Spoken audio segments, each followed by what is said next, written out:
పోలీసులు అంటే భయంలో పెట్టేటోలే కాదు బంధాలు కలిపేటోళ్ళు కూడా అని అనిపిస్తున్నారు కదా నిర్మల్ జిల్లా పోలీసులు. వెలుగనిద్దాం దాంపత్య దీపం దేదీప్యాంగ్ అనే పేరు మీద ఇచ్చుకపోయిన సంసారాలకు మళ్ళా కొంగుముడి కట్టిస్తున్నది నిర్మల్ జిల్లా ఎస్పీ జానకి షర్మిల మేడం. గతి లేని సంసారం చేయొచ్చు కానీ శృతి లేని సంసారం చేయలేము అంటారు కదా.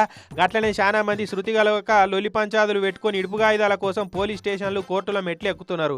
అయితే పోలీసు వాళ్ళు విడిపోయే ఆలమగల బంధాన్ని అతుకబెట్టేందుకు అన్ని తీవ్ర ప్రయత్నాలు చేసి కౌన్సిలింగ్లు ఇస్తుంటారు. ఇనకుంటే మీ కర్మ అన్నట్టే ఇడిచిపెడతారు.